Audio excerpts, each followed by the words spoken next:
The results of a tax election could have a dire impact on public safety in East Baton Rouge Parish. Helix Mentorship Academy does the whiz. Yeah, that's right. And we honor mothers on this Mother's Day weekend. Roll it, Kirk.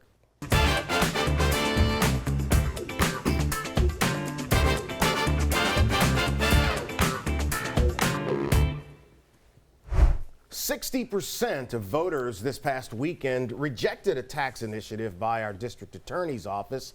District Attorney Hillar Moore is here with us to talk about the impact of something that most people here, present company included, thought was a necessity to address what's happening with the backlog in public safety in East Baton Rouge Parish. I was surprised at the results. As you know, with any tax election, it's a toss-up.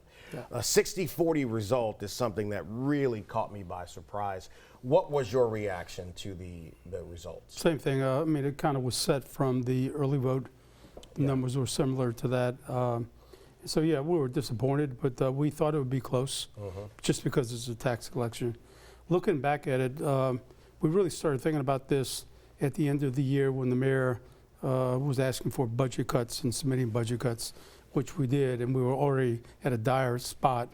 And then we said at this point, we really have to go forward. We have no choice. We wanted to get it to the voters as quick as we could, so we picked that date.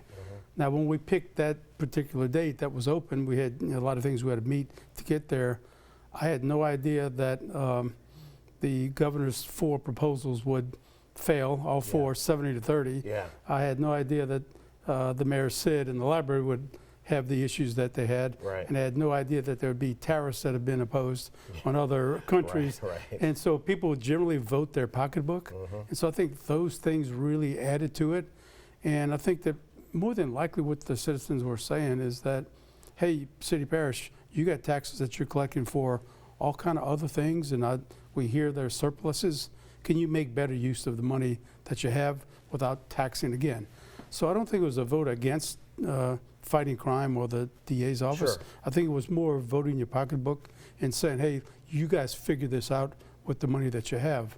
What surprised me is that the voters in St. George were not nearly as negative on the vote as were Central and Zachary. Why do you think that was?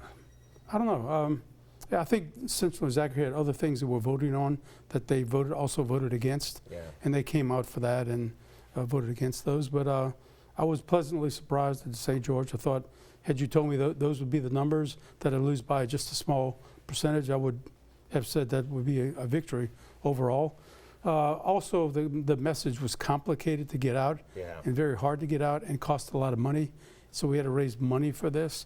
But the one thing that when people saw the difference between Baton Rouge, which is the largest parish in the state, versus Jefferson versus Orleans, and they saw the budgets that they have, and they saw the number of DAs that they had, they said there's just no way that you can protect public safety with that type of budget and that few people. And we were not obviously able to get that up because going into the rooms and the meetings that we went to with these folks that were completely against a new tax, when you showed them that stat, they walked out with signs and saying, I'm going to vote for this tax, you need it. So doing a better job, look, it is what it is. So you operate on an $8.7 million a year annual operating budget. This would have increased your operating budget to $24 million. And you were and the city parish or the city of Baton Rouge is going to carve back that 8.7. I think you told me that they're going to give that to the public defender and maybe some to BRPD. So let's talk about how did we get here where you have such a small budget for an office that's so large and that's so consequential to public safety? It's just been historical throughout the years that's been the budget.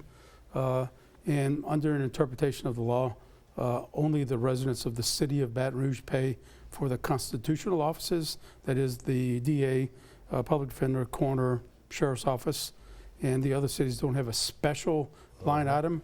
I don't know that interpretation is actually accurate. I think that's one that we're looking at now because we as DA represent the entire parish, just like the coroner does and the public defender does. Although some parts of the city have less crime, and should it be pro rata over crime or not? That's hard to do. Well, because So- people move around the parish. And Yeah. listen, I want to get out of this segment a little bit earlier to add a little more time to segment number 2. We're going to come back and talk with the DA about what this means as it relates to Baker, Zachary, Central, and St. George's respective governments, and then what it means for crime in the parish. Here's where you can contact us. If you're looking to get on the show, you can email Dina. She'll get you in the rotation and see about having you on the Clay Young Show. We enjoy talking with our community and talking about the events and the issues that matter here. So now that the tax package did not pass, what does it mean for the district attorney's office and the citizens of East Baton Rouge Parish? Because you still have to operate the district attorney's office, you still have to prosecute crimes here, investigate all of the things that you do. What does this mean now?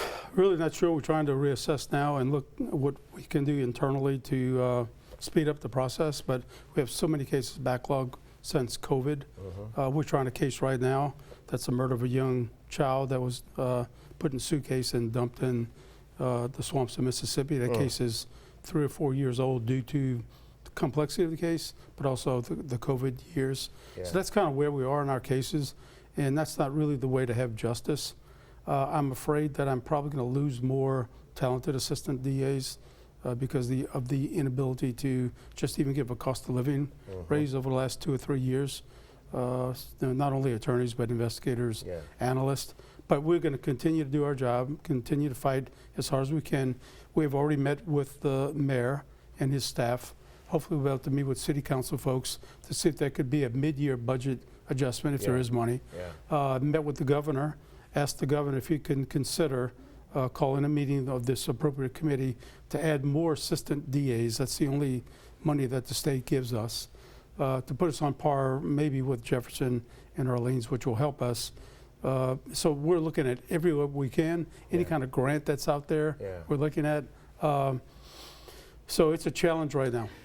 Are you intending to have a conversation with St. George, Baker, Zachary, and Central about contributions to your office? Yeah, I think the mayor has that plan. I think Sid, the sheriff, has that plan as well, because Sid is serving St. George, he's serving Central, serving some of Baker, and it costs money to do that, and he's shorthanded as well. So I think everyone has to come to the table and speak about how they support the constitutional offices. And the coroner's in the same situation. So I think we're all together, and we're just going to have to discuss it with them, see what's available. What about what you said earlier about people asking about all of the tax initiatives that have been passed here, BREC, the library system, the Council on Aging, the Capital Area Transit System, for citizens here, and they don't understand that these are separate entities who have their own budgets and their own operations and everything that goes along with that. But for someone sitting at home saying, we've got all of these initiatives and all this money in circulation, why can't we fund this by taking maybe some redundancies or waste from these places and putting it over here? Good point. Makes really good sense. Problem is that the voters voted on that for that dedicated tax, so they just can't donate the money to the DA. They would have to go out for another Well, how are they doing it with the city? Because it appears they're going to give back some money to the city. They would call a election. Okay. And the citizens have to say, I now agree to give some of that millage to the mayor to use for X amount. Would you be in there? But it's potential. I mean, I don't know what the mayor has planned for that, but I think that if that were to happen, the mayor has carved out a portion of that money, not nearly enough to get us where we want to be. But so that could possibly happen with other taxes, but I'm not sure where that goes. That's a mayor's city council issue. I'll ask you a question that's two-part and let you answer both of them. What is the best case scenario for you now and the worst case scenario? Worst case scenario is we stay where we are with the same funding we've been having forever.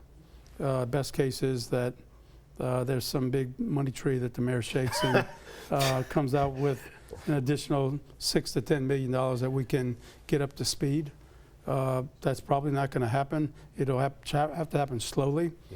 So look, I respect the voters' opinion. They had absolutely a reason to do what they did. No fault whatsoever. We're going to keep doing our job. But we do have to find a way, because crime's important. It's on everyone's mind. They talk about it. The question is now, how can we fund it? And I think the people said, hey, city parish government, find a way to fund it, and let's get it on. Well, and I think that the working relationship you have with the mayor's office and with the sheriff, and I think you have a cordial relationship with all these individual city leaders. What is your window to get a solution discovered? Well, we submitted a letter to the mayor day before yesterday asking for some emergency funds to get us through, so that will give us time to breathe for several months. Okay. If that happens, then we have time to really sit down and talk to them. Well, we'll keep in contact with our DA about what's happening here. This weekend, the DA and I were involved in a number of things. First, on Saturday, out at Howell Park, the first ever Inspiration Day, the community came out. There were items to eat. There were some vendors out there. BRCC was out there. The library system was out there. EBRSO, the sheriff's, the police department, state police, they were all out there on the grounds of the Inspiration Center, and construction, as you can see, is moving right along. And then on Sunday, Smoke 'em If You Got 'em took place at Beausoleil Coastal Cuisine. And Bocage Hillar brought in this veteran who we honored, who was basically blown up in Iraq. And it was a great, great event. Thank you for that, brother. Yeah, well, it was great. Really good day. All right, up next, we talk about Mother's Day, maternal health, mental and physical. And I'm looking forward to that conversation. And here's where you can catch the show. Tell your friends. By the way, you can also catch Hillar's conversation on the C-Suite. But as it relates to this, Friday, streaming on the app and online. Friday night, 7 p.m. on Plus, and then replaying on Saturday. It is Mother's Day weekend, a fantastic weekend that I like to call Father's Day Eve. But let's talk about, I'm just kidding, it's a little bit.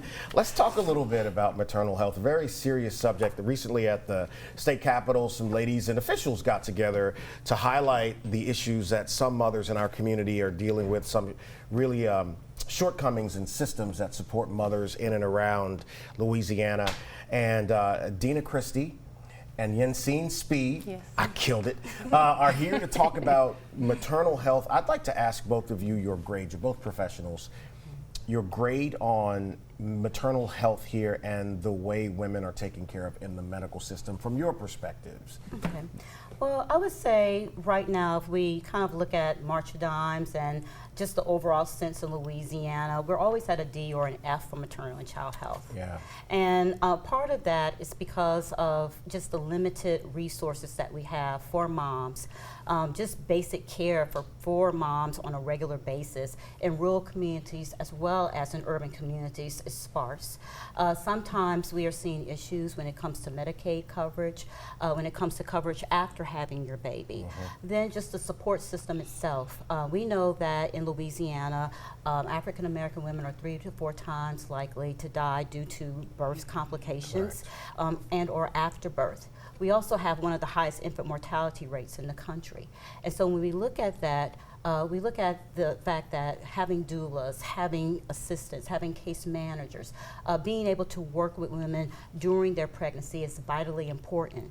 But at the same time, we see that many times funding for that effort is not there. Why is that still the case? I'm not sure. I think that we've made a strong case with the importance of mothers, the importance and the role of having support for them.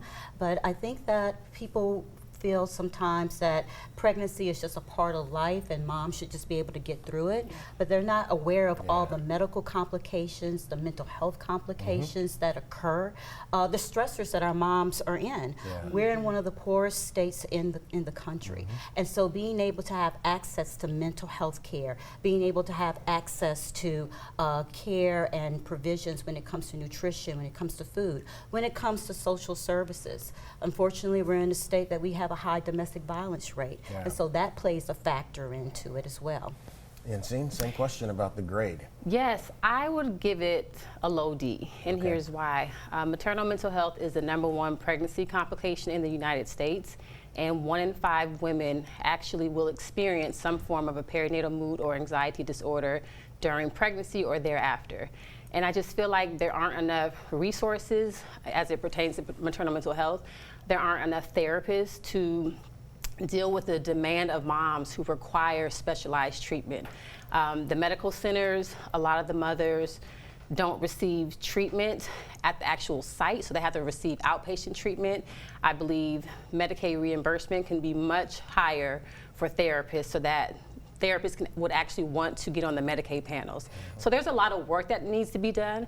I will say that there are therapists and there are organizations that are doing the work. So I do feel like we are making a step forward. So that's why I would give it a D. Yeah. And I have an organization that I'm a part of that can share more, about what we're doing. So the trickle-down impact of an expecting mother or mother recently after a child has been born, when there are mental health issues, the impact on not just her but the child and her ability to care for the child, because the mother is the most singularly important person in the baby's life in the direct moments after the child is born.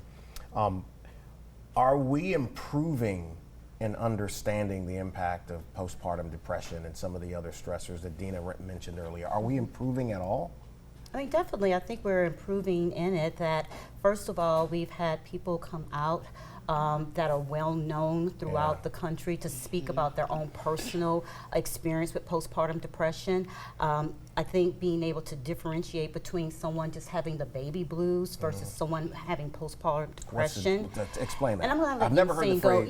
let Lynn go into more Yes. detail about that. So baby blues is very common in mothers who are in the postpartum phase, and it's basically a drop in their hormones that a lot of moms experience. And so the time period that we as clinicians look at, the baby blues last for 2 weeks. So anything beyond 2 weeks, we know it's something more serious. It can be postpartum depression, it can be postpartum anxiety, bipolar disorder, so many things. And so we have to highlight the importance that these moms, they're struggling, and they're struggling silently, and it's so unfair. And so we need advocates to speak up. We need family members to speak up and say, hey, this mom's not okay. And we need to listen to our mothers. When they say something's not right, we have to believe them. We don't need to make them feel bad. We don't need to judge them. We have to support them. Where can people access I got about 90 seconds, people access the resources? Family Road has a phenomenal program called the Healthy Start Program. It's been around for years. I'm such a respecter and supporter of what you do there. But for both of you, if someone's wondering, well, where are the resources? Where are they? Well, they can call Family Road of Greater Baton Rouge at 201-8888. We do have the Healthy Start program. We actually have a baby shower coming up on May 16th. There it is, the graphic on the screen. at St. Gabriel Community Center. We serve the East Baton Rouge Parish. We also serve Iberville and West Baton Rouge Parish. But with us, you're able to have a case manager that works with you and your family up to age of 18 months to be able to have one-on-one home visitation, case management, so that we can really help moms during pregnancy dealing with the stress and pressures and any type of physical or mental health ailments that they may have. What about you, Yancey? Yes, so Conscious Moms, we are an organization, consciousmomsla.org. You can go to our website. We offer Well Mama Therapy support groups. I see the t-shirt. Yes, Well Mama. Oh, Johnny Asian was trying to steal one from you. So they're in 70802. He's neither well nor mama. At the MLK Center, 70805, at the Dream Center, and 70806. We partner with Dina's organizations, Family Road of Greater Baton Rouge. So check our website. And I just want to give a huge shout out to our founder, Artie Brown of Conscious Moms. Check our social medias. And lastly, this Saturday we have Miles to Moms coming up. It's a walk run. Please support us. It starts at 8:30, and we're just bringing awareness and education. I love it. Yep, she's not a stranger. Don't be a stranger, I won't all right? be. Thank you for having me. All right, happy Mother's Day to all the moms out there. You are more important to us than we often let on, and we value you. So happy Mother's Day, and don't forget Father's Day is in June. All right, up next, we're going to talk about The Wiz coming to Helix Mentorship Academy. Can't wait to share that with you. That's up next. And the C-Suite features a conversation with Dr. Bo Clark. Next week's show will be taped from Doe's Eat Place. Oh, yeah. Helix Academy never ceases to amaze me, but if you're not aware of the Helix portfolio, Michelle is here to tell us about Helix and all the many campuses. Tell everybody what Helix Academy is. Helix Community Schools is a public charter network. We have schools in Baton Rouge, we have schools in Baker, and we have schools in Opelousas. Actually, we're opening Helix Artificial Intelligence and Medical Academy in August, and we're building, it'll be a brand new school. But here in Baton Rouge, we have Helix Aviation Academy, Helix Mentorship Academy, and Helix Legal Academy. And our goal is to prepare students for college and careers using a STEM-based curriculum. And STEM stands for science, technology, engineering, arts, and math. And so we're just happy to be part of the community and lots of exciting things happening. Yeah. I love it. I love it. So tell me about The Wiz coming to Helix. So this is the first ever musical production put on by any Helix Community School, and we're really excited about it. A lot of our performers are non-traditional performers, so that means these are students who may not have had the opportunity to have summer camp in the arts or take, private lessons. So we really did something incredible and take their innate talents and abilities and just put them on stage to perform for everyone. So we really want the community to come out and just support these students and validate them and just come and see this iconic story just come to life in a new generation. I love it. So Friday at 7 o'clock. 2 shows on Saturday, right? What are the times on Saturday? So 2 o'clock we have a matinee, perfect time to bring your mom for Mother's Day. That's right.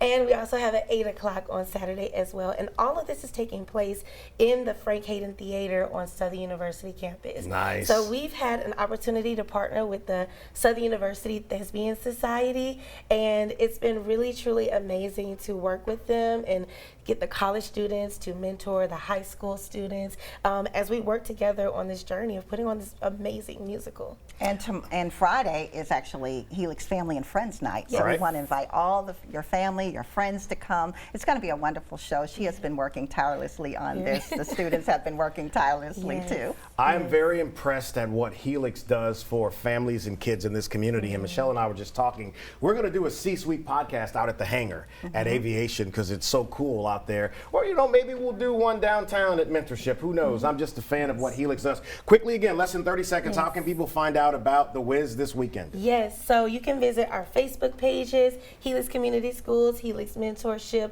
Facebook page. You can also visit the website, that's our.show/Helix Mentorship The Wiz, and purchase your tickets directly from there. I love it. Happy Mother's Day to all the moms out there. Spoil your mom. Do it really, really great. That way there won't be any excuses on Father's Day. Have a great one. Thank you.